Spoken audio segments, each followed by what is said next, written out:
I cannot do Jerry Seinfeld as Mario. I can't do it. I can't combine these two voices together into anything that sounds funny or good. I'm just gonna sound like a goofus.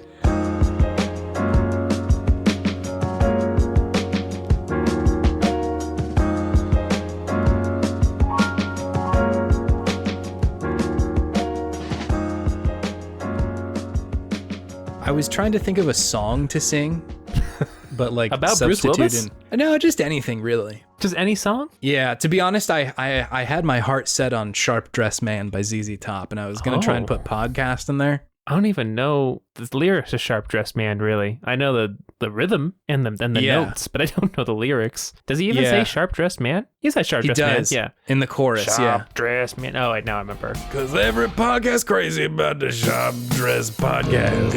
Swing, swing, swing, swing. That's not our best. That's not our best. It's really not, no. It's a little dad rocky, you know? Yeah, it is. ZZ Top is literally my dad, so. This is very true. Your dad looks like he could step in for any member of ZZ Top at any moment. Quite truly. The big beard, tall, biker-looking guy, raspy voice. Okay, let's see. Monday, I am podcast time. It's podcast. Let's record. How about that? What song was that? That was Friday, I'm in Love. Oh, okay, sure. I stopped counting through the days and just did it Monday because that's when we're recording. Sure. This podcast called Video Game Podtimism, the Optimists video game variety show where two best friends talk about the wonderful world of gaming. Man, that was a weak opening. Weak opening, everybody. You know what? I'm cool with putting up it's Monday, let's record. It is Monday, we're just recording. You people expect too much. Especially yourself. This is now a self-help podcast. Damn. Stop being mean to my friend. Whoa. Me. Okay. You know, I am being too hard on us. Good job, podcast. Hello, my name is Chase. I'm David. And we make this podcast called Video Game Podtimism. You know, the one you're here listening to. Okay? Chase is over the intro. Okay? It's like you got a problem with it? Talk to my manager. That's also me. It's also me. Just with a different voice. It's just the two of us. Hey. Yes? Have you been playing video games? I have been. Oh, wow. Could you tell me about some of those? Is this Video Game Podtimism After Dark right now? It's Video Game Podtimism After Dark. We're here to talk about video games. The same ones that we normally do, but just in a lower voice. Video game eroticism. Now we're talking. I hope Sonic shows up to the party. Oh. Why Sonic? Why of all game characters you're like Sonic? This is the one that I want. You said video game eroticism, right? Yes. Yeah. Yeah, it's Sonic. It's the same word. It's the same phrase. It's Sonic. Yeah. It's all Sonic. My God. My eyes. Not trying to yuck anybody's yum, by the way. 50 Shades of Blue.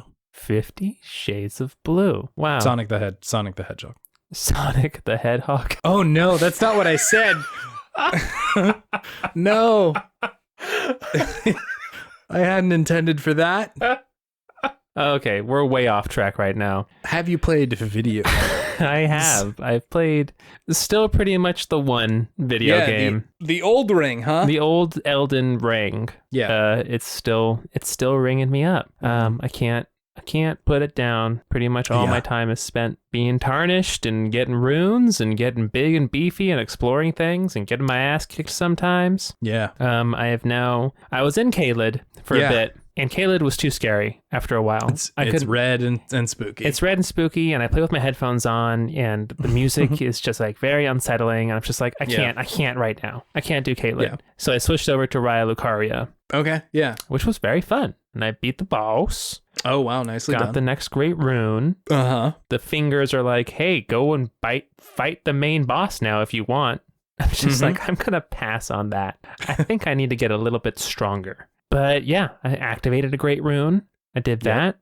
How do they stop working after a while? Yes. Unfortunately, another bit of FromSoft charm. They do not explain all that well how any of this shit works. I was so confused. Yeah, so for all you from heads out there who might not know, when you get a great rune, you can equip it, but to like actually activate it, you have to like use one of those, like, what are they called? Like arc runes or something like that? The like little semicircle items that you can like actually crush. Well, first you have to go to a specific tower somewhere in the game world. Yeah, to like actually activate your rune. Activate it. And then you use the arc rune. Yeah, which will like actually let you use the effects of that rune. Exactly, yeah. And so like once you die, that goes away, and you have to use another arc rune. So when I die, it goes. Yes, correct. Oh, that's brutal. It is yet another thing in From Software. I'm like, that's a really cool idea. I will just pretend it kind of doesn't exist because I mostly need to be able to beat this game without it. Yeah.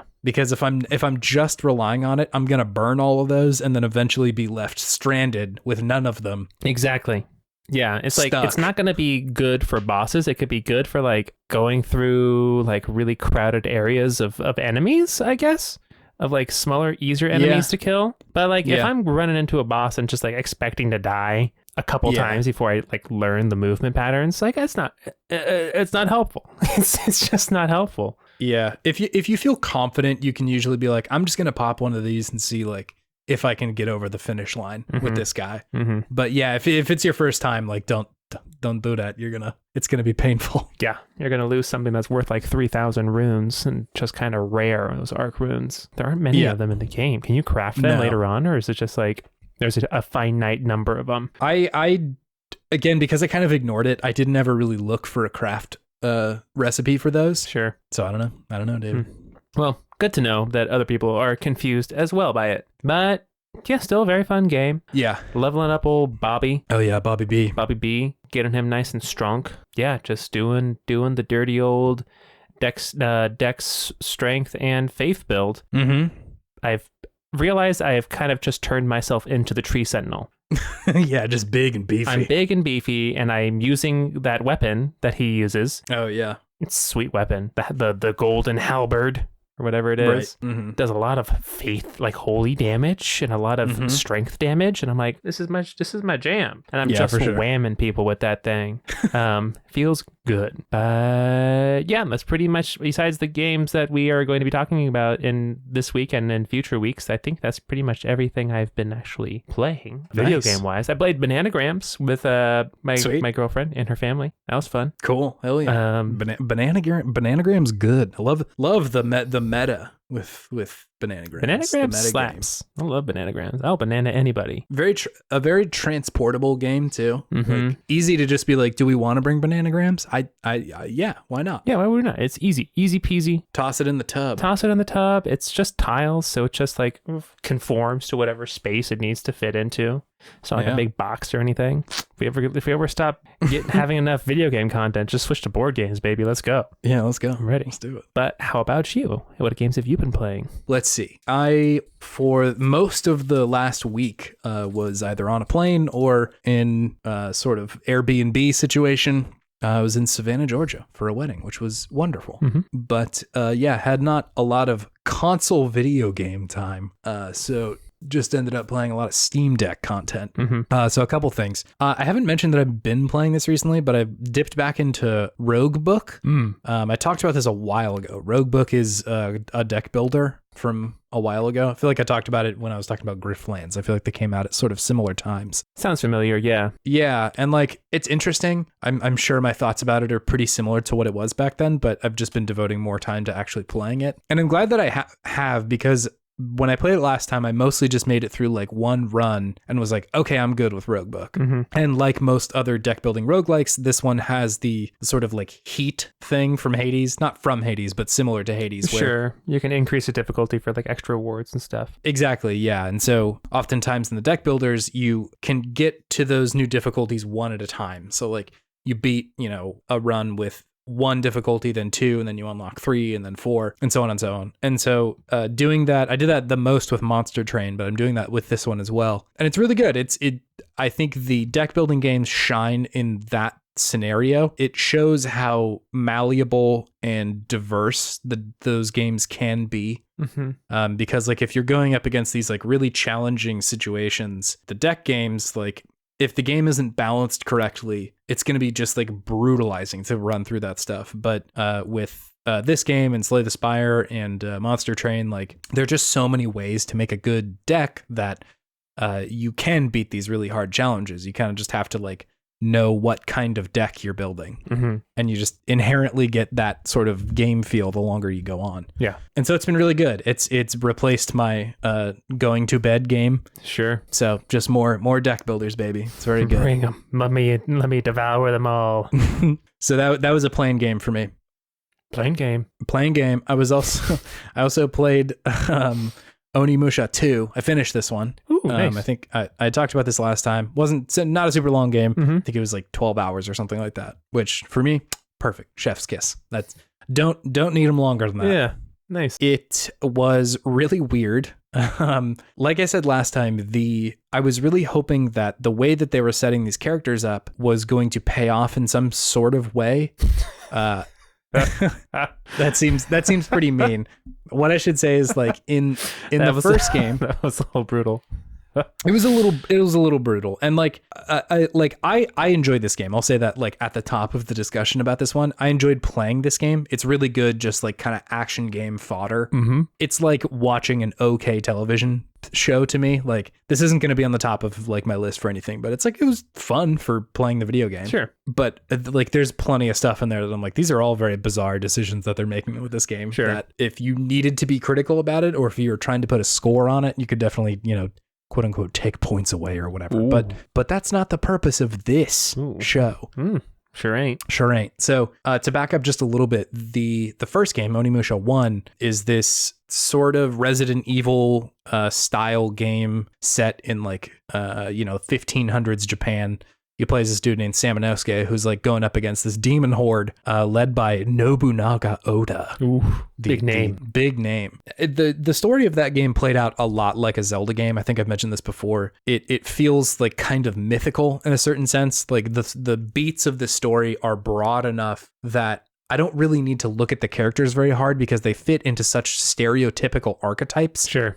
That it doesn't really merit me really digging in of like, why does Samanosuke want to save the world? Like he's a good guy. He's the main character. Yeah. And like there's drawbacks to that too, right? Like there's not a lot of depth of story here, but in the same way that, Link in A Link to the Past is like pretty one-dimensional, you still get it. Like he's the hero, right? Like it is mythical in the sense that it doesn't need to tell you the specific beats for you to really give a shit about the characters. Exactly. I don't need that all the time. Sometimes it's just nice to be like, okay, I'm gonna save the world. Here we go. Let's do it. Yeah, and like you see that a lot in like the older Nintendo games, right? Like they don't do a lot of explaining with what's going on in the story. They just sort of give you your hero, and they're like, here you go it.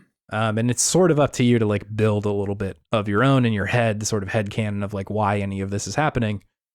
Which is fine. I don't think that that's lacking in any certain way. It's just a decision, right? However, with the second one, Onimusha 2, it's also this kind of like Resident Evil adjacent style game, not in the shooting, but the style of the camera work, the kind of characters, the enemies that you're running into, the structure of the world is all very Resident Evil. It's made by very similar people. It's also at Capcom, being developed at Capcom, so it's not a mistake that they are similar. Gotcha. But because there are so many characters and they're presenting like a lot of story beats in the second one, I was just like, what? Like I'm hoping that they're building to something here by invoking the fact that there are characters and they have a history. It makes me feel like I wonder if they're gonna like do something here. Because all of them have like kind of tragic backstories of like what happened to them before the game took place and like why that would lead them to this place. And then I was hoping that maybe moral or the ending of the story was that they would have to grapple with their desires in a certain sense. Like they're all so singularly focused on getting the thing that they want that it's like there could be drawbacks to this in certain ways, right? Like it's not exactly the same thing, but in the same way that in The Last of Us 2, like Ellie is just like so dead set on like getting revenge. Sure. And like I don't need this game to be as intense as that one, but just like say something, right? Yeah. Like if we're gonna like start having characters, like I would like them to like say a thing. Yeah, the industry wasn't there quite yet then. Definitely not. And like that's I think why I'm okay with sort of just saying, well, I guess that's it, right? Like I can put on my 2002 glasses for a second to just enjoy the game. But in the harsh daylight of 2022, I'm like, man, I would love a little more here. And so like that, I think that part of it has not aged quite as well. Sure. Again, like having grown up and played a lot of these kinds of games, it's not very hard to sort of put that hat on, right? Yeah. Like, to just like kind of ignore whatever's going on in the story as nonsensical and be like, all right, whatever. It's a video game. It's a video game. Yeah. Not to mention, this was very weird, but once I beat the game, there was this like chart at the end of it that showed me the branching paths that I could have taken. Oh. And I was like, I was not aware that there were branching paths. I had in no this video idea. game. No. And so like I looked it up and like the paths that they give you are not wild. Like they're not, the endings are all the same. And like not that the endings are the end all be all for the sign of a good story, but like I barely noticed there were other things that could have happened here. And I think the main way that you could have influenced it was through this like kind of mini game where you are collecting items to give to certain people, and you have to like know what items they like, kind of Stardew Valley, Animal Crossing-ish. Or like what is that recent Zelda game? What was that one? Link's Awakening. Link's Yeah, Awakening. it's very similar. Yeah. Yeah. And like that was charming. But like after the half point of the video game, they mostly abandoned that. Like you never went back to the town that you could give items to people. So it was like, I guess this isn't a thing anymore. It just ended up feeling like very bizarre and almost like I had to be paying attention to the hype cycle of this game to know that branching paths were a thing. And yeah, like you were saying, very, very in vogue at the time to have branching paths at all. And so like the sheer fact or the mere fact that it was in there was a selling point at the time. But like, again, in the light of 2022, I'm like, that is not Disco Elysium, right? Nor does it need to be, but yeah. Just a lot of this stuff is like it feels very dated. Yeah. In a way that I wasn't expecting it to. Just like, come on, do the story the right way, Onimusha. Or just the way that they've already done it, right? Like I thought the first one was fine. Like it was totally effective in what it was doing. And spoilers, 3 is also kind of similar to 1. Oh. But yeah, there was also this like end of game love plot that really came out of nowhere. No. There's oh no. There is what was it? There's like this Tumblr post that was like men writing women, and it said like she boobily walked through the door.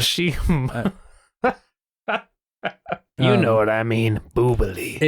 It felt similar. Like that's kind of what she's there for. Like she's wearing this like Colosseum Roman outfit a lot of the time. Not exactly. It's still armor, but like again, just big old hole. Yeah, big old hole in the chest. Good for stabbing. So like, 2002, you know how it do. Just a big bummer. Yeah. Anyway, so there was suddenly a love spark between the main female lead and Jubei, the character you are playing. Jubei. And God, there's just no spark between these two people. Like, I'm like, y'all are not. I think you're just stressed out. I don't think that like you're actually in love. I think this is just a really hard situation. You both just understand the other's trauma. This is not love. You're both fighting Nobunaga, and like, sure, that's cool, but like, I don't think we're soulmates or anything. However, the true love story in this game should have been between Jubei and Gogondantis. The master demon swordsman. That's a great name. Very good. I would like to play you a clip from the video game Onimusha 2, where so you fight Gogondantis a lot in the game, and he beats you 2 times in a row. Like you can do damage to him, but you really do not. You can't kill him until the 3rd battle where you play a flute to take away his cool shield. And let me just play you a little bit of their 3rd encounter. Now, this is the battle that I've been waiting for. This is Gogondantis speaking. Round. Yeah. My name is Gogondantis, the greatest swordsman of all Demons. Whatever. You saved her. At least that was honorable. Thank you. My name is Gogondantis, the greatest swordsman of all demons. He's just saying the same thing. Pause. Yeah, he said his name. Jubei said something, and he's like, wait, roll that back. Let me get that one more time. Yeah, let me have another take here. That line was so good. I need to read it one more time. Can we get on with this? I'm all yours. On guard! There's a spark here. I don't call it love, but like there's a little flirting going on. I'm all yours. He plays a flute for him. Takes down his shields, his emotional shields. Yeah, takes down his emotional walls, and they can finally speak to each other, man to demon. Let man to demon. So you beat Gogen Dantes. That's this fight, and he's like bleeding. Let me play you the end of this fight. Dantes.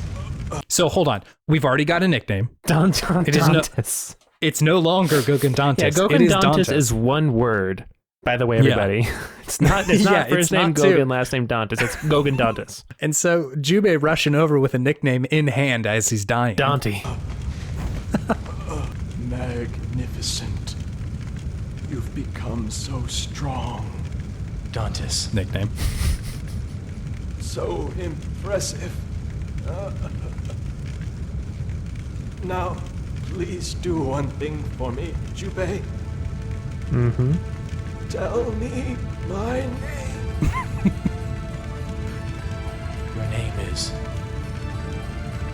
Gogen Dantes, the greatest swordsman of all the demons. Thank you, Jubei. Gives you a little present at the end. Yeah, it gives you the MacGuffin that you're collecting through the game, these little orbs. And then he dies. He got Dave, the respect orb. You can't tell me that there wasn't a little bit of a spark in there. There was something there. There was something there. And I'm telling you, like the way Jubei rushed over and like cradled him as he was dying, that's more than he showed towards the other female character, love interest, whose name I cannot remember because she was just so insignificant to the plot. They didn't make her important. Also, her name is not going to be as cool as Gogen Dantes. There's no way.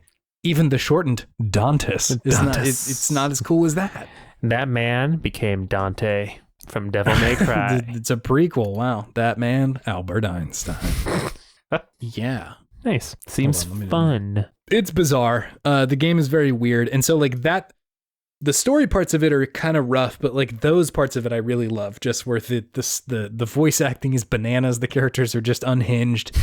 I also have one more clip to show you. So after that fight, you essentially go down into Nobunaga's lair. You haven't seen Nobunaga this whole time. Like, welcome to my lair. It's literally a lair. It's like covered in flesh and like your feet are moving around it. I'll in the clip I'll play you in a second. You can hear Jubei's feet like squishing against the ground. Oh, reminds me of Caelid. You got squishy feet in Caelid. Very much, yeah. But you go down in there. There's no explanation as to like how Nobunaga knows who you are. But you show up and he's essentially just like, "Hello, I'm the boss. I've got a big evil statue, and I'm gonna kick your ass." Like there's in the same way that he was the hero of the story, this guy is the villain of the story. I'm bad. I'm the bad guy. And so, like, it's bizarre. In a way that I think Billie Eilish. He is William Eyelash. Eyelash. Let me play this for you. This is when you enter into the lair of Nobunaga. Nobunaga! His graphics are pretty good, actually. You're too late, Jubei. I've just transferred my power into this golden evil statue. Look at it. Look at it. Hold on. This I just need one more time on statue. I need to roll it back to Golden Evil statue. This is the first time you hear him say anything? Literally the first time you've ever interacted with him. And he says, "Look at it," and just sort of like goes, Okay, hold on, one more time. I've just transferred my power into this golden evil statue. Look at it. Anyone who witnesses it will kneel before its might. Look at it. No one will serve a man who has sold his soul to the demons. You are not worthy. There's a lot of grunting. Yeah, it's a little Dragon Ball Z right here. Anyway, so he turns into just like a big spooky demon. That's a big spooky demon. I feel like he would be the greatest swordsman of all demons. You would think so. Anyway, he turns into like that statue back there, the big giant golden statue. Oh. And, like Jubei goes Super Saiyan. Jubei goes Super Saiyan? Yeah, he turns into the Onimusha, which is the namesake of the video game. Uh-huh. And you just like shoot lasers at him for the final boss battle. That's tight. It's like pretty cool. If you just are able to turn your brain off, the action parts of this game are really fun and nonsensical. What is the Onimusha? It's just like a legendary form of anybody who has Oni blood in them. What is Oni blood? I think Oni were like gods back in the day that fought demons before humans were around. Okay. And so like, genuinely, it's very Dragon Ball Z. Like if you got Saiyan blood in you, then it's, you know. Sounds like it. Also very bizarre about the end. Once you beat him, it goes off without very much fanfare at all. He sort of just dies, and then like it cuts to Jubei just like running, like in a field, away from the final boss battle. He's just like gone. It cuts up to a close up of him, and you can just hear him breathing heavily, just no running, just heavy breathing. That's it. And he's just running. It's ridiculous. Not to mention, after the credits roll, there's an ad for Onimusha 3. Like, it was already ready.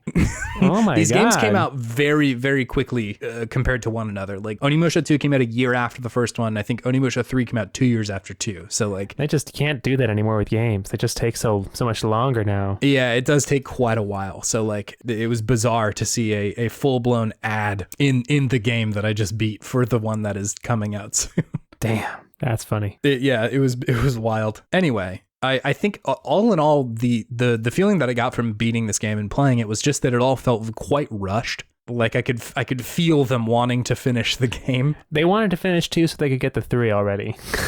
I think so. Like I genuinely wondered, like, it looked like they had a lot of plans in the beginning of the game that they just were like, let's actually just finish this and put the game out. And like it helps that the core part of the game, the actual fighting of demons, is fun. And so like I don't need the story to be very good. Yeah. I had hoped that it would be, but I don't need it to be to enjoy this game. But yeah, it just ended up feeling like they were Jubei in a field, heavy breathing, trying to finish the video game.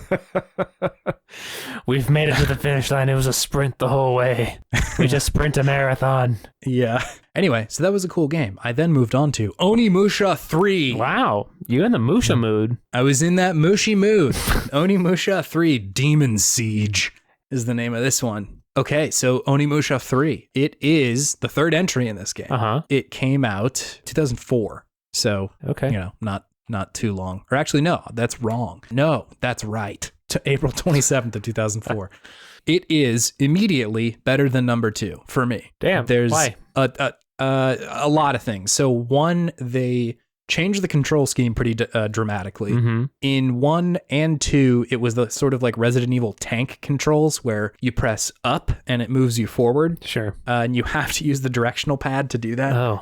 You can't use the analog. Brutal. I was with the Steam Deck, you can like remap stuff. So I just like remapped the D-pad to the analog stick, which made it a lot easier. But regardless, you still had to use the sort of like forward, like up is your way to go forward and then left and right is to turn, rather than like most action video games where like it's just, you know, you point the direction you want to go. Yeah. So it changed that into the kind of game where you can use your analog stick and point your character in the direction you want to go. So that like just immediately on the face of it made it feel a lot more modern of a video game. Yeah. This came out in 2004. When did God of War 1 come out? I think like 2004, 05, something like that. Yeah, 2005. And so I think like games were getting a handle on like what a good 3D action game could feel like. Action game, yeah. And like I was saying with Parasite Eve 2, the transition in that game from the sort of like over the or like top down wandering around kind of game into the more action style kind of didn't suit it very well. Mm-hmm. But the change in this one really does. Like it makes it immediately feel like more urgent and dynamic of a video game. Sure. Just by changing the camera angle, which is like incredible. You love to see it. You love to see it. And like, I think it was just sort of like inherited from Resident Evil in 1 and 2. Like, well, this is the way we do camera. Whereas when they switched it felt a lot better. And so like that was like, it felt very good immediately. The story also for me is a lot simpler. it ends up being kind of complicated, but it is simple in the way that the first one is, such that I like don't need to interrogate who these characters are very hard. Okay. You know? Yeah. Like, so Sam Inosuke is returning in this one. He's back. And in the very beginning of the game, he's like running up to beat Nobunaga's ass because apparently he's back. Oh. And I know, again, Juve, what happened, dude? Making the second one feel almost unnecessary. It was all a dream. So, yeah, exactly. So you run up in there, you beat his like little henchman, and then Sam Inosuke gets thrown into the future 500 years, and he appears with a demon army in Paris, France. Nobunaga or Samanosuke? Nobunaga does not, but Samanosuke does, and also the demons do too. What? So That's yes, the plot of this game? it is. So like what time period is it like modern times? So there are 2 timelines in this game. Uh-huh. One where you are playing as Samanosuke in Paris as it's being invaded by demons. And the timeline in the past, which is where the character played by Jean Reno, if you're pronouncing it. Oh, I forgot Jean Reno was in this game. He's just in the video game. Like it is like his character looks like him. It's voiced by him. The whole 9 So yards. is he like a modern Frenchman who got thrown back into feudal Japan? That is exactly what happens. He's like fighting the demon invasion, and then out of nowhere, like a space-time warp shows up, and he gets thrown into the past and is like, what the fuck is going on here? And you have to like just use a gun for a little while to shoot these demons. He's a gun wielder. Initially. I was about to say, he's gonna run out of ammo, right? He does pretty quickly, which I will say is kind of satisfying that like, even though these are just like magical demons, like they still like bullets still suck. Mm-hmm. So like for a second that is kind of effective, but he gets a gauntlet similar to Samanosuke and starts getting Onimusha weapons. Oh, baby. He can also transform into the Onimusha. So I'm like, does he have Onimusha blood? Just Jean Reno? Samanosuke can't transform into Onimusha? Samanosuke can, but he's in Paris. They are separated from one another. Okay. So strange. It is so weird and such a left turn out of nowhere. Like the other 2 games have been squarely put in the past. Uh-huh. Like there is no sort of science fiction going on, and then just out of nowhere they're like, but what if he was in Paris and in 2005? And they don't explain it. They're just like, in a time warp. So there is an explanation. Like one of Nobunaga's like demon scientists is like, we're gonna go fuck up the future and like take it over. Demon scientists. All right. He has also a very bizarre name, but I'm having a hard time remembering it. Albert Einstein. That scientist was Albert Einstein. So so the plot beats themselves are pretty bananas, but it is bananas in a way that like just the arc of the story is weird rather than like the characters being weird. Sure. The character that Jean Reno is playing is he's just a guy who like wants to get back to Paris. What's his name in the game? Jacques. Yeah. Cool. Cool. So is he like like someone like a fighter in Paris? Is he like a cop or something? Yeah, he's like part of the police. Gotcha. Okay. So anyway, yeah, like the characters are kind of one note, and like you could always hope for cooler characters, but because they're so simple, my brain doesn't trigger to start being like, what do they want? What are their motivations? Jacques wants to get back to his time. Samanosuke wants to beat Nobunaga. Done. Like, okay. So do you think that they had Jean Reno signed on to work on the project first, or they had the idea for the project and approached Jean Reno? Do you think that this whole entire story was built around being able to use Jean Reno because he's like, hey, put me in your game? And they're just like, all right, let's do something wild. I would love to be in a video game. I don't know. Because like he features so heavily in this game. He's on the cover. Like it's Samanosuke and him on the cover of the video game next to each other. So like the dude is a big part of the story. Which is, again, just very, very strange. But again, in a way that I enjoy quite a bit. Yeah. That's him. That's him. Maybe he's just a big fan of the games. He's like, put me in. Capcom decided to make the sequel with the idea of appealing to Western gamers. So we put Jean Reno in there. Yeah, so I guess I'm reading Wiki and it says that they had hoped to appeal to Western gamers by putting it in Paris in contrast with ancient Japan, which is a little weird, but like, okay. Mm-hmm. The game's concept was, quote, what would a samurai do in the modern world and what would a modern cop do in the ancient world?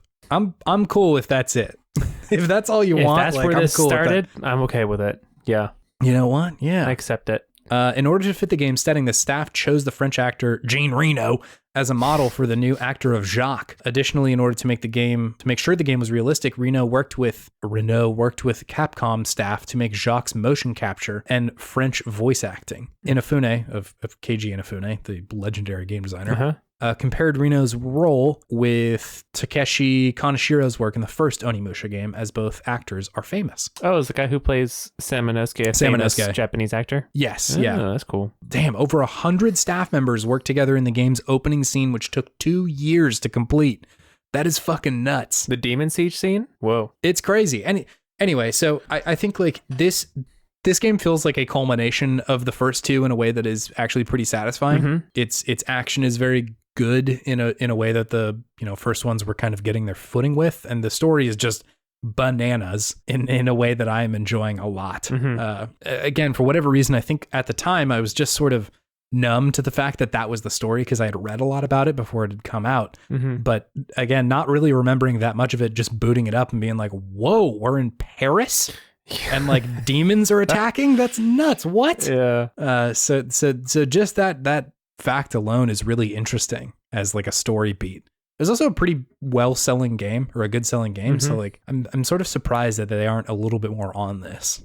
But yeah, it's a good game. I'm actually enjoying it a lot. Nice. Sounds fun. Yeah. Anyway, David, those are the only games I'm playing. Wow. You've been an Oni boy this week. I'm in the Mushi mood. Mushy mood. I was in the Onimushi mood. Mushy mood. This will bring me to my Podtimistic thing of the week. Yeah, what is it? It is the Game Boy Color, David. Ooh, baby. Yeah. Okay, go on. A big one. This could be a whole segment unto itself, but like I was reflecting upon being able to take the Steam Deck wherever and play it. And I was like, this has been a thing for a while, like traveling around and playing video games. And for me, the initiation into that was the Game Boy Color. Sure. I didn't have that big block Game Boy, like the original version of it. My first entry into the Game Boy family was the Color. And while certainly not an optimized model of the Game Boy, no backlight, which was a brutal experience for a little while. Just had to rely on the natural power of the sun, baby. Or just shove a flashlight between your neck. Yeah. My dad had this flashlight that was like cold and metal. It just always stank of like steel. It was just like the most hard flashlight. That's not a flashlight. That's a dad light. It's a dad light for sure. And like I would just Strong put this steel won't break when you drop it. Never have to replace the batteries. I would just put that cold thing on my shoulder and stink like steel for the next couple hours so that I could play my fucking Pokemon video games. Anyway, I was just reflecting about how many hours, how many miles I put on that thing. So such a nice transition in my life of like, I don't have to cart around my N64. I can just take this tiny little thing. It was revolutionary in a way that like I kind of take for granted. And like this, the point being, the Steam Deck feels a similarly, not exactly, but a similar brand of wow factor to it when like I'm playing a full-blown PlayStation 2 game and it's running perfectly. And I'm playing that on the go. That's very cool to me. It's not going to be able to play anything on the PlayStation 4, but there's plenty of modern games that this thing can do just fine. You can play The Witcher on this thing and that's runs well. So like it's just astounding that you can take this sort of stuff with you wherever you're going, even if you're going through fucking turbulence over the Rocky Mountains and you're having a little bit of a bad time. Like your boy. Onimusha 3 is there for you. Time to go beat some demons in Paris rather than think about the fact that the plane's shaking. Do you have something fueling your sense of optimism this week, David? I do. It's retro game stores. Oh, hell yeah. Absolutely. I love a good retro game store. Yeah. It's such a wonderful experience. Yeah, I was in Santa Cruz this weekend, and I think the name was Level Up Retro Game Store. Shouts off of out. Pacific Avenue, or wherever that main drag of town is. But anyways, I was just walking around with my girlfriend. She's like, I'm going to go to Goodwill and Thrift. I was like, that sounds like not fun for me. So I'm just going to go to this video game store. And it was awesome inside. Yeah. They had like a little cabinet they called their video game museum. Just had all these old retro consoles. They had a copy of Uncharted 4 with like the voice cast autographed everything. Oh, that's cool. Just old weird peripherals. Like they had a Virtual Boy in there. Love that. So yeah, just all sorts of cool things. They had some cool video game merch around. They had just some old school games like Gradius? Gladius? Whatever it was. There's a bunch of Adiuses. It was the Gladiator one. I think it was Gladius. Yeah, it was Gladius. I hadn't thought about that game in forever. And then I saw that. I'm just like, I read a lot of reviews about this game. I never played it, but I read a lot of reviews on it. It had like a Killzone, original Killzone. It was crazy. Yeah. That's just really cool. Really cool place. And it's just fun because I just had a big old smile on my face walking through that place because I was just looking and just reminiscing, taking a trip down memory lane with all these video games. It was great. A lot of fun. Nice spot. I've been to that one. I went to college in Santa Cruz, and you're correct. Level Up Games in Santa Cruz on 113 Locust Street. But it is off the main drag there. I know, it's off Pacific, yeah. Sitting there sipping my espresso tonic from Verve. Verve Coffee, delicious. Shouts out Verve. Please sponsor the podcast. Chase is dying for some Verve sponsorship. I'm dehydrated. Please, somebody feed me a cup. And dehydrated so you want coffee? That's how you die. My decisions are not sound, David. I need coffee. Fair enough. Yeah, I love a good retro game store. It's a shame that like game preservation is not as easy to do as I would like it to be, but it unfortunately falls onto retro game stores to keep games alive sometimes. They are a bastion of history for video games, and I really enjoyed especially their museum cabinet. Yeah, it's tight. It has the title History of Video Games on it. It's got pretty much all of it in there. It's impressive. Yeah, that's very cool. So yeah, that's my optimistic thing of the week. Go to your retro game stores in your town. There's always one. Support your local retro game store. There's usually one in there. Yeah, pretty much. Any like medium to big size city will have a retro game store. It's true. It's awesome. Hey. Oh yes. Do you want to move on to our main thing? Yeah, let's do it. Yahoo!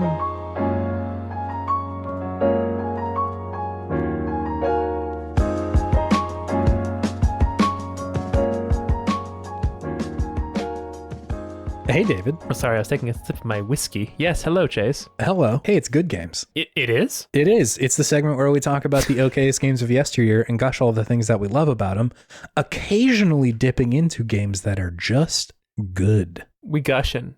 We gushin' no matter what. Whether or not the game is perfect, we still talking about it, but this one's pretty good. This one's pretty good. Pretty good. On the heels of Switch Sports last week, our hot releases, we wanted to talk about another sports game, so why not go to the source itself? Mario Tennis. The source of sports. The source. Mario invented sports in Mario Tennis 64. I believe it. So that's what we're going to be talking about. It is pure sports. It is pure, unadulterated, uncut sports. Sports didn't exist until this game came out. Little known fact. All of sports was actually backdated. All of sports history was backdated to being before Mario Tennis, when Mario Tennis came out. It's all fan fiction before that. None of it's real. Wayne Gretzky never played hockey. It actually happened. It's just sports didn't exist until Mario Tennis was here. But then it all did happen still. They pulled them into our dimension. They pulled that reality into existence. Yeah. They went from being parallel lines to the same line. Do you want to hear some hot stats? Yeah, let's do it. Hot stats. Mario Tennis 64 came out August 28th of 2000, a while ago, for the N64, as the 64 suffix might have clued you into in Mario Tennis 64. Yes. This was made by Camelot Software Planning. They've made a bunch of games, a lot of the Mario Tennis and Mario Golf games, including most recent series, so they're still making games, the Golden Sun games, and the Shining Force games as well. You don't say. A little bit of a preview. It's on our roadmap, isn't it? If you're paying attention to our Twitter, we have announced something about Shining Force 2. Just saying. So yeah, Nintendo was like, hey, you can make some of our sports games, and Camelot was like, sick, that's cool. So they made a Mario's Tennis is the first one they made. I think that was a Game Boy game. It was Mario's Tennis. Mario's Tennis. Okay, Mario, chill out, dude. Chill out. Tennis doesn't belong to you, all right? He owned it. They did that, and then they were like, hey, everybody needs a rival. It would be a shame if something were to Waluigi all over this video game. He just comes in like a wrecking ball. They introduced Waluigi. They made Waluigi for this video game. He was birthed into existence. Wow, I'm here. Is that what it sounded like? That was actually Chase playing footage of Waluigi's birth. That was not me. That was a clip. People are wondering. I have a review from Joe Video of Mario Tennis. Beautiful. I have taken their review, which was originally in French, and I have run it through a Google Translate mangler to just run it through a bunch of different languages until it comes back in English, just to get it all nice and fucked up, so we can figure out what the gold of this review is. Sure. So I will now read that review for you. Mm-hmm. Mario Tennis is one of the comics on Nintendo 60. The game is fast and efficient. Even in a 2-player game, a lot can be improved, especially along life. Don't be afraid to buy your tennis team. Don't be afraid to buy your tennis team? Yeah, and they gave it an 85 out of 100. Sort of like it's giving bourgeoisie, Joe Video. What the fuck is this? Yeah, they're getting a little bougie. They also talked about comics in the first bit. Mario Tennis is one of the comics for Nintendo 60. Makes it sound like Last Comic Standing, like he's a stand-up comic. Aha. Right? Has anybody ever played the tennis? What's up with the racket? I mean, oh my God. I cannot do Jerry Seinfeld as Mario. I can't do it. I can't combine these two voices together into anything that sounds funny or good. I'm just going to sound like a goofus. A straight goofus. I saw your head almost splitting apart as you tried to do that. I tried to comprehend making Jerry Seinfeld and Mario voice together. I could not do it. You've heard my Jerry Seinfeld. I don't think you've ever heard my Italian, but they're both subpar, and you can't mix those two together. You looked like you were trying to open the 5th dimension with your mind when you were combining those. I was doing sacred calculus in my head, and I realized that the numbers just didn't add up. Are these numbers even sacred? What is happening? Whoa. I'm still trying to think about it. I just can't. It's really hard to imagine. I can do Mario or I can do Jerry Seinfeld. I can't do both. If anybody has a Seinfeld Mario hybrid, please send it to the show. I would be so astounded. I cannot think of it. Like it is not coming to me. Because you could do just like, what is up with airline food, right? Like you could just do Mario. You could just do Mario doing a Seinfeld joke. But that's not it. Or you could do Seinfeld saying something Mario-ish. But how do you combine? The inflections go in the opposite direction is the issue. Yeah. I feel like magnets are like trying to hit each other in my head and they keep bouncing off of one another as I try and make this thought. What is up with my forehand? That's all I got. That's the best I got. I can't do a backspin. Mamma mia. Okay. We gotta get off this. I know. What is Mario Tennis 64, David? It's very straightforward. It is a tennis game, 2v2 or 1v1, featuring various Mario characters. That's it. You can play an exhibition match where you just choose a team to play against or a character to play against. You can do a tournament where you go and fight people in progressively harder difficulties. There's a couple like mini game things like you could like hit the rings or hit all the balls back to the piranha plant shooting at you or stuff like that, or like do a game with items. So, just silly things like that. But the main draw for me was the straight up tennis matches. Like, give me a full-fledged tennis match as Waluigi, who's always been my main in this game, and just let me go. Just let me go, baby. That's true. That's it. It's tennis. Every character has different attributes. You know, some characters are strong but slow. Some are they have like really precise placement of their shots. Some are very fast, like Yoshi, and then some are really good at the net, like Waluigi is, because he's got those long spindly arms. It's technical, yeah. Technical, yeah, I think that's what it is. He's technical. Yeah, that's it. It's a tennis game. You'd played this game when you were younger, correct? I didn't really play it when I was younger. I played a little bit when I was younger. I mostly played it in college. Oh, interesting. I don't think I knew that. Yeah, I played it with Jose, my roommate senior year. Yeah, played a lot with Jose.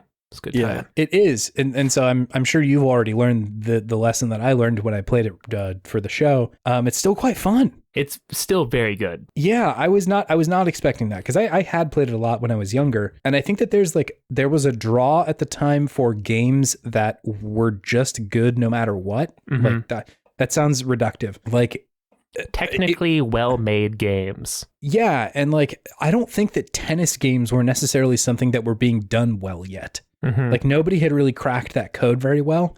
And so like I think if anybody had done it, it would have been cool to play through, but the fact that it was a Mario game was even more compelling. Well, to be fair, this is arcade tennis. This is not simulation tennis. Right. This is not Gran Turismo or Death Stranding of walking for tennis. Yeah. It's arcade tennis, but even still, like it feels pretty good. It is. It does. I think some of the Mario sports games can kind of jump the shark on making it feel like just a ridiculous like fight almost rather than the sport itself. But this one, I think it holds the line really well of, listen, this is going to be fun and there's going to be some ridiculous stuff that happens, but you still have to play tennis in here. Like you have to worry about your like positioning on the court and like where to hit the ball to like make it work right, and like how to serve and defend and all that sort of stuff. And so all that's in there. It just also happens to have, crazy shots and characters with like really specific kinds of hits and stuff like that. So I was impressed by that as a kid, but returning to it, I was shocked at how good it still felt. Like it still feels really competent. Yeah. The game. No, it still feels snappy. The thing I noticed the most was that I think the N64 controllers were the things that were making it feel sluggish when I would play it, because the N64 controllers were old as dirt. And by that point, rough. Yeah. So playing it on a nice snappy Joy-Con was quite nice. It's just like, oh, this is how it's like intended to feel. Yeah. But it was great. It was a pleasure to play. I went through a whole tournament. I rolled credits. just went straight through. I'm like, here we go. Yeah. No, I did the same thing. Like the game is hard to put down because you just can continue playing through the tournament modes and being like, yeah, you can play it like a Mario Kart Cup, right? Yeah. And it's just so much fun. It's really fun to play. There's something very primal and competitive that this game brings out of me, at least. I don't know about other people. Yeah. But for some reason, with this tennis game in particular, I just like something snaps in me, and I just like start yelling. Like when I beat somebody or when someone starts beating me, I'm like, oh, no, you didn't. No, you didn't, Donkey Kong Jr. Let's go, buddy. Come on. Yeah. Interesting. I don't think I got this heated about this video game. We should play this together sometimes. I'll show you the demon. I think it's probably because I played it with Jose. Yeah. And what we did was we teamed up and we played the green team, which was Yoshi and Luigi. And we put them at the hardest difficulties that you could do in the game. Yeah. And we would, children, close your ears. Smoke the devil's lettuce. Oh, no. And then try to beat this team that was just perfection as far as the game was considered. It was so fun, but so difficult. But yeah. You were playing Wa Serena and Wa Venus? Yes, pretty much. I was Waluigi and he was Mario, usually, I believe. I feel like the game does difficulty really well in that, like, it feels fairly fair most of the time. Like, there's some instances where it's like, there's no way I was going to get that. But like, anytime you're playing, you're always rallying and always hitting it, and like, it feels competitive whenever you're doing it. So yeah, the game is good at teaching you how to exploit the other player's positioning by doing it to you. You're going to learn that lesson a couple times, but then you're like, oh, okay, I shouldn't be like here if this is a player that's like a power player, because they just lob it over my head and I can't get it. So yeah, I agree. The difficulty scaling, I think, is quite nice, to where it feels like, oh, the first couple levels you're just plowing through people, but then you get to like the championship. It's just like, oh, I'm like losing some sets here. Like, what's going on? Because they just they turn it on a little bit. Actually, I never lost a set. I lost a game once, but never lost a set. Yeah. Let the record show. Let the record show. Let the record show. I'm still a professional tennis player. Professional Mario tennis player. Yeah, no, I totally agree. I feel like positioning is a really hard thing to teach you in a sport. Yeah, especially if you have no idea how to play the sport going into it. Yeah, like I feel like so often you're just focused on like hitting the thing. Like if you're actually playing tennis, like just hitting the ball sometimes is challenging if you've never played it before. Versus like actually teaching you like, where should you be? Where should you put your body? Yeah. So that you have a good chance of like returning it so somebody can't exploit you standing in one weird spot. But like, here's fucking Mario teaching you how to do that without really doing very much. Mario teaches tennis. Mario teaches typing and tennis, the video game. Whoa. Did you ever play Mario Teaches Typing? He did do that. I think I did. I was kind of a Mavis Beacon boy myself. Yeah, sure. Only had eyes for Mavis. She knew her way around a keyboard. I will tell you that. She was kind of a video game crush for a bit there. Yeah. Oh, Mavis. Well, I mean, she was skilled. She knew her way around the keyboard. Also, like, was she a real person? I don't know. I think she was a real person. Mavis Beacon is not a real person. No. The original photo of Mavis Beacon was a Haitian-born model, Renee L'Esperante. She was introduced to Lecrae, the former hot talk show host, while he was shopping at Saks Fifth Avenue in Beverly Hills. Crane, who was then a partner in the Software Toolworks, which is a company, devised the character. Mavis Beacon is such a strange name. How did they come up with that? Like, what weird, like, focus group did they have where they're just like, Mavis Beacon's the name? Let me tell you, David, because it's right in this wiki article. No, it isn't. Mavis Beacon's first name was taken from Mavis Staples, lead singer for the Staple Singers. The surname derives from beacon, as in a light to guide the way. Who are the Staple Singers? That's an R&B group, and they were active in the 1950s. Fascinating. Mavis Beacon. She was the beacon of my learning of typing. She lit the way to me learning how to type. Mario 64 is a good video game. Mario Tennis 64? Mario Tennis 64 is a good video game. Mario 64 is a good video game too, but Mario Tennis is a good video game. The game is so simple, but so amazing. It's like a really good hamburger. Yeah, it is what it is. Like, you're not getting a lot more than what it looks like, but damn, it is really good when it's done well. It's just like straight down the middle. It knows what it is. It knows how to be fun. And it just lets you take control from there. Lets you take a big old bite. Because it really does give you a lot of freedom to like place the ball, be around on the, like, do you want to play to the net? Do you want to play mid? Do you want to play back? Are you going to be a power character? Are you going to be a technical character? Are you going to go for like, how is the other guy playing you? Are you going to like just hit the same spot, and then hit the other side? Or are you just going to try to power through them? Yeah. There's lots of different options. It's really kind of a surprisingly deep game for how simple it is and what the tools that they give you. Shockingly sophisticated is what I kept thinking about when I was playing it. Of like, this game shouldn't be this and like in depth. It gives you 2 types of shots and that's it. Yeah. But you can do a lot with those depending on how hard you hit it, where you hit it. It's really good. It's really great. It's really good. It's a really great game. I enjoy this quite a bit. There is a lot of bizarre trivia about this game and just like weird facts. Really? I would like to read you one of them. Camelot, in discussions about making the characters in this game, asked Nintendo if the game could also feature girlfriends for Wario and Waluigi. Whoa, like they're Daisy and Peach. Exactly. Whoa. But Miyamoto himself said he, quote, didn't even want to see their girlfriends. Which is just incredible. Miyamoto gave him some side-eye sass. And it's like, if I see them, I'm literally going to throw up. I don't even want to fucking see the girlfriends, dude. I want to see their nasty, like, bad place girlfriends. I'm picturing, like, Janet, Bad Place Janet. You've seen The Good Place? Yes. That's who I imagine their girlfriends would look like. Bad Janet, yeah. Bad Janet. Mean-looking Peach and mean-looking Daisy. Yeah. So there's this comment by Camelot. They had originally said Goomba, Bullet Bill, and Womp were supposed to be playable along with, and this goes to the point before, Waluigi as a potential evil counterpart to Peach. Waluigi would have been the Camelot suggested evil version of Peach. So would that be, then it would be Waludaisy? I think so. I don't know. Does that follow? I think that follows. Waludaisy. The source for that citation is this article that's like ancient internet, very old internet. And I popped over to that page, and Google Translate has a like built-in translator because it's all in Japanese. And I would like to give you the sum of this interview because it all just stinks of Joe Video's review. None of this is a review. This is an interview with, I think, a character designer, but it is disjointed in a way that is like kind of mind-altering.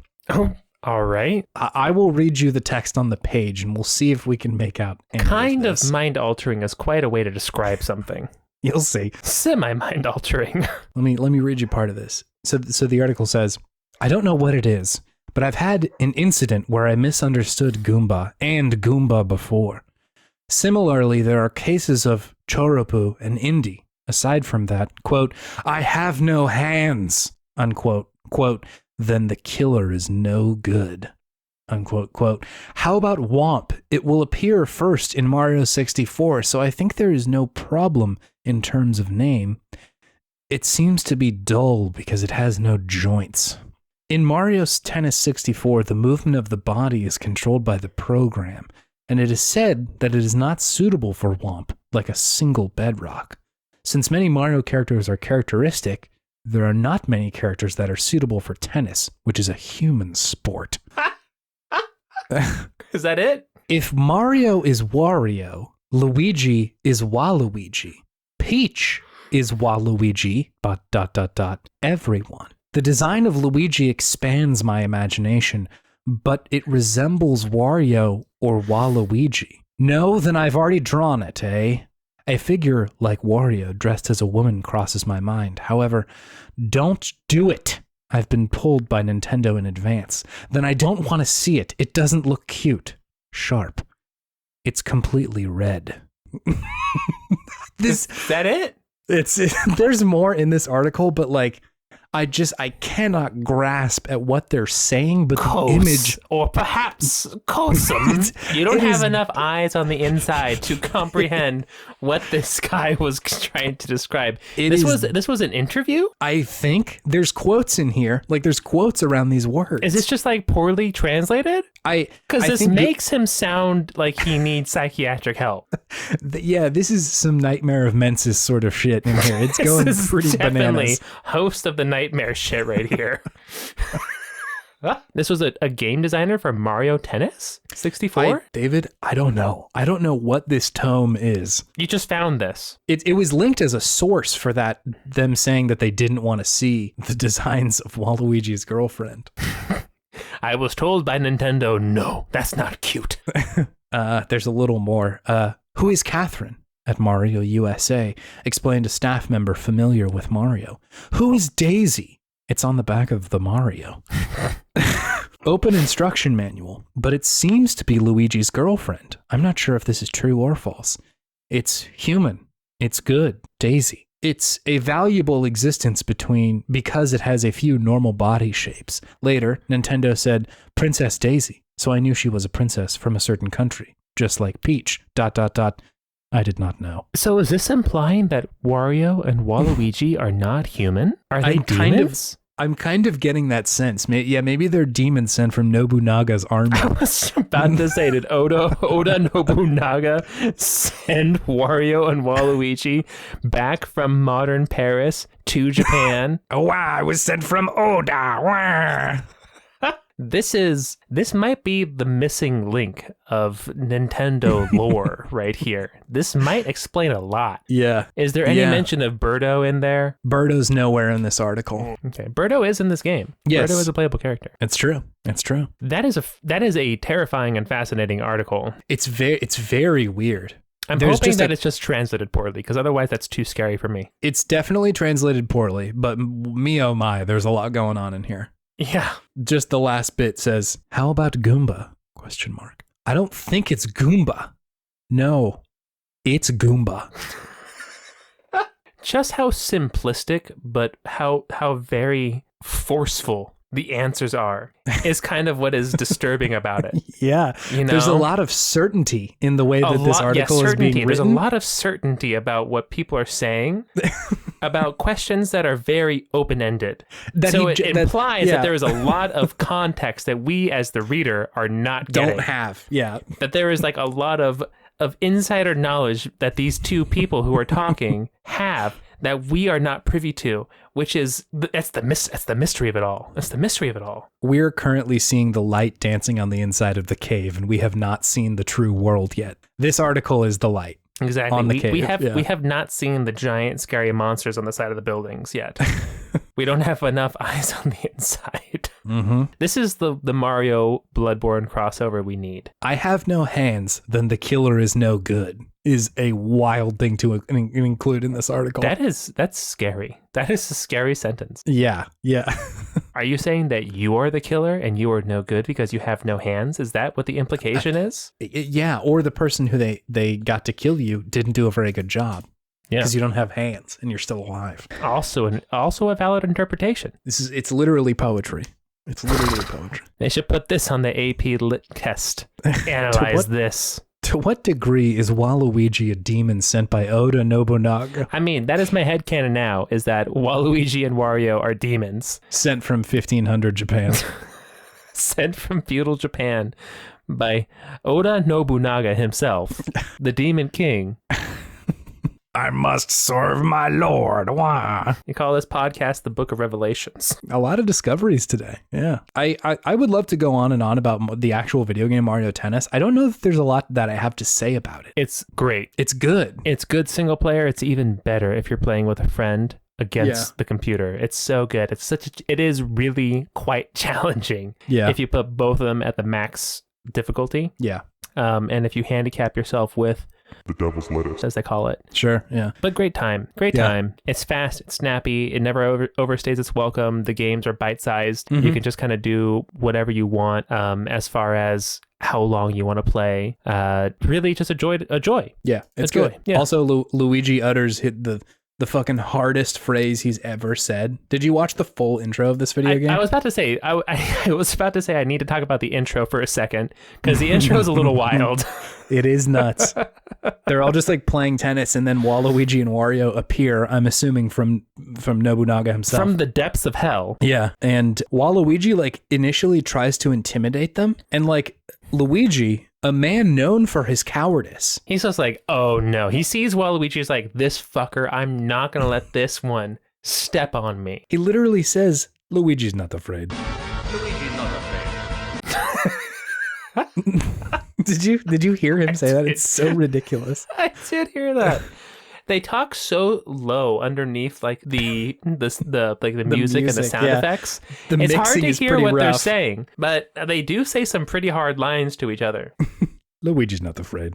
Like there is a full trilogy of a video game devoted to Luigi being afraid. Yeah, this is very true. But he's not afraid of Waluigi. He's afraid of ghosts. He's not afraid of Waluigi. Waluigi is just a punk to Luigi. I think he must just be like so good at tennis that he's like, I'm not, fuck you. This is going to be fine. Yeah, I'm good.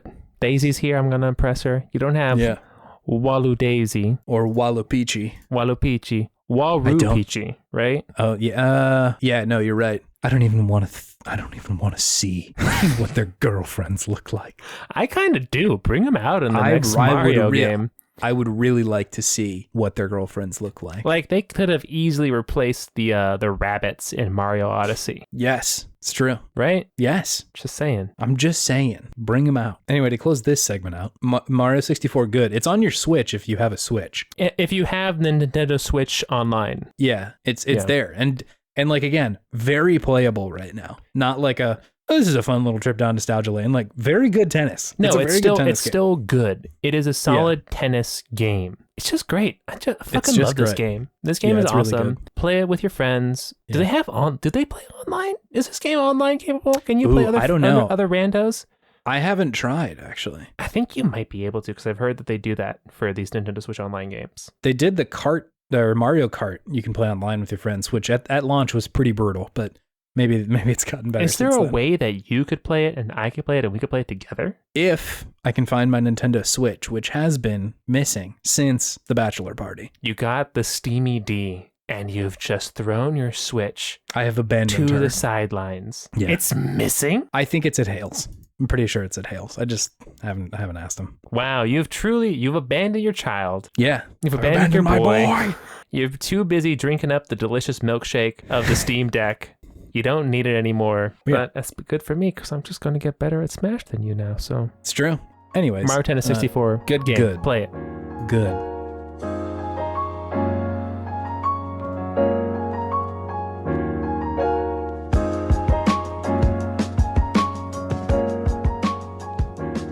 Hey, if you want to talk to us, you can do that on Twitter. Mm-hmm. We're at Podtimism. If you would like to say hello or, get information about when we're posting episodes, because the last one was a day late but I told everybody on Twitter. So Shame, Chase. Shame. yeah, I put some time in the Tuesday before I left, and I was like, this episode is not getting done before I leave. You had to make a new stanger. I did have to make a new stanger. That's extra work. That's more work. Please understand, everybody. Chase had extra work to do. We appreciate your patience in this trying time. You can also get in contact with us if you want to email us. That's another way to get in contact with us. Podtimism@gmail.com. If you would like to do that. Got it. If you want to help out the show, 2 things you can do. 1, you can review it on Apple Podcasts or Spotify. Either one works. I think you can follow it on Spotify. I suspect that probably juices the numbers. Not to get too SEO here, but we had sort of a weird explosion in listenership last week. I don't know where you're coming from.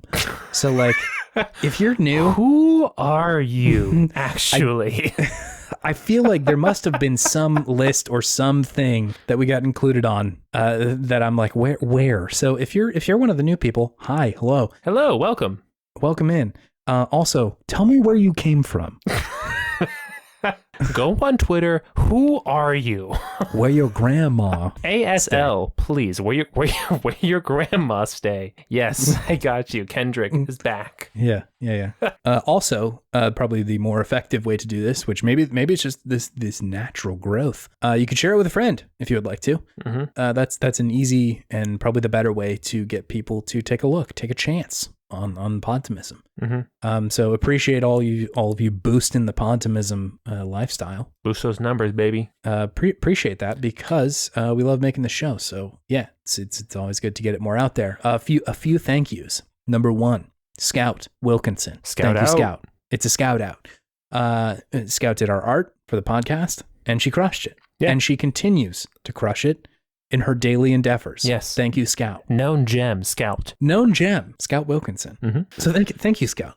Thank you for doing that. Go commission her. ko-fi.com/humblegoat. Go check it out. Also, thank you, the person who is listening to this. You do us a great favor with your presence and your ear minutes.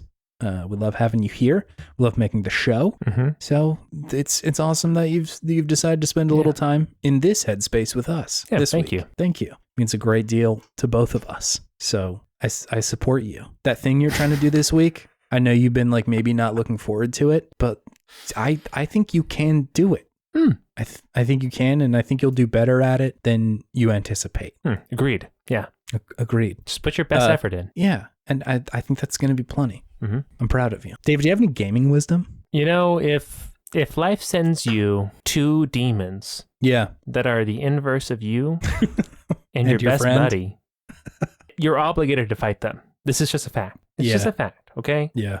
You're going to have to step up. That's fine. Sometimes you have to step up in the moment. You don't want to, but you have to. Into the tennis court sometimes too. Into the tennis court, into the Olympics, into the go-kart racing, which we also did. And if our inverses were there, I would have stepped up, baby. I would have kicked my own ass.